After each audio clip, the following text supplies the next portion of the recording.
A través de un estudio médico, un grupo de especialistas intenta explicar el padecimiento al que fue sometido Jesucristo antes de morir en el madero. Castigo deshonroso que asignaban los romanos a los peores criminales y que Jesús aceptó como expiación para todos nosotros. Con 33 años de edad, Jesús sufrió el castigo más cruel y abominable, ocasionándole una muerte lenta y extremadamente dolorosa, padeciendo al menos unas 18 horas. De acuerdo con el estudio, cuando Jesús suda sangre en el huerto de Getsemaní, descrito en el libro de Lucas 22:44, experimentó un suceso llamado hematidrosis, que normalmente se produce cuando hay un gran sufrimiento psicológico. En algunos casos, la ansiedad severa provoca la secreción de químicos que rompen los vasos capilares en las glándulas sudoríficas, emanando mezclas entre sudor y sangre. La madrugada en la que Jesús fue arrestado, ya debilitado por lo que le habría sucedido en el huerto, fue llevado ante Sanedrín y Caifás, el sumo sacerdote. Fue golpeado por los soldados, quienes le pusieron una venda en los ojos para burlarse de él, le escupían y le abofeteaban. Para este entonces, a raíz de los golpes, ya su rostro empezaba a hacerse irreconocible debido a la hinchazón.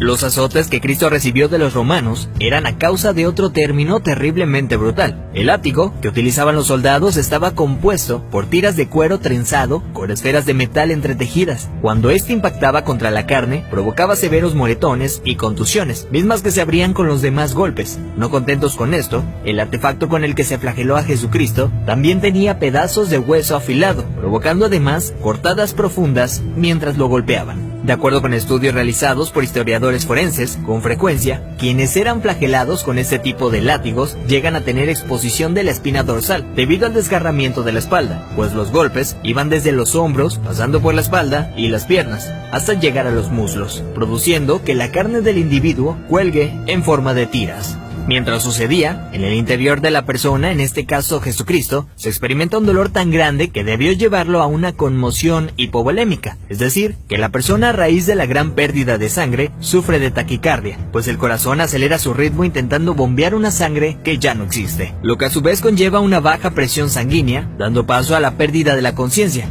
Al mismo tiempo, los riñones dejan de producir orina para mantener el volumen restante. Las personas empiezan a sentir una sed intensa, como reacción del cuerpo para intentar reponer la sangre perdida.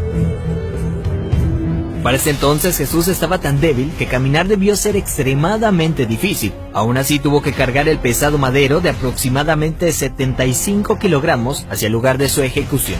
Durante el trayecto nuestro Señor fue humillado, escupido, despreciado por la multitud hasta que se desplomó. Evento que sirvió para que un soldado romano le diera la orden a Simón que llevara el madero un tiempo por él.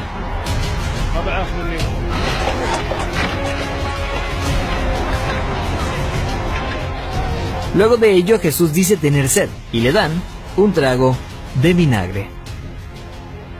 Los criminales condenados a esta pena eran amarrados. No obstante, a Jesús le clavaron de forma horizontal, con las manos abiertas. La viga llamada patíbulum aún no se había unido al madero, colocado de forma vertical permanente. Los clavos que se usaban para este hecho eran de entre 13 a 18 centímetros de largo, afilados en punta, con el objetivo de que éste atravesara el nervio mediano. Al romperse ese tendón y poner las muñecas clavadas, Jesús fue forzado a utilizar todos los músculos de su espalda desgarrada para poder respirar.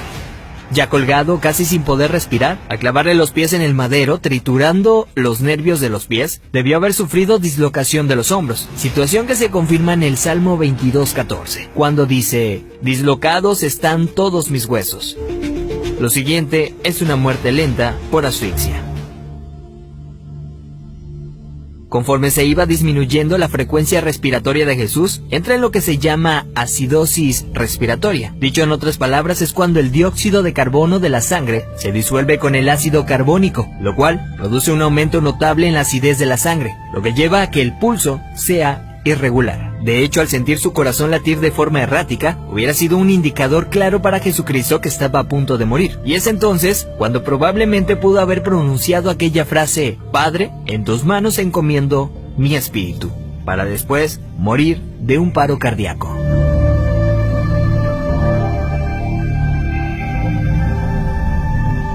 A diferencia de otros crucificados, los huesos de Jesús no fueron quebrados. Esto lo hacían para evitar que las personas que pasaban por esto subieran las piernas hacia arriba y con estas se ayudaran para poder respirar. Así, la muerte era rápida en cuestión de unos minutos. Sin embargo, Jesús no pasó por esto, y se sabe porque en registros romanos, allá 2 años después, soldados describen el hecho, confirmando lo que ya estaba predicho en el Antiguo Testamento acerca del Mesías, donde se menciona que ningún hueso será quebrado. Salmos 34:20. Según dichos registros, un soldado romano clavó en Jesús una lanza en el costado derecho para confirmar su deceso. La lanza penetró el corazón, por tanto cuando sacó la lanza, del orificio salió un fluido claro como el agua, seguido de un gran volumen de sangre, tal como lo describe el apóstol Juan en su Evangelio, testigo presencial de los hechos. De acuerdo con la medicina, está más que evidenciado el sufrimiento que Jesús fue sometido siendo inocente. Esto es lo que sufrió el Hijo del Hombre para que tú y yo tengamos acceso al Padre y seamos perdonados.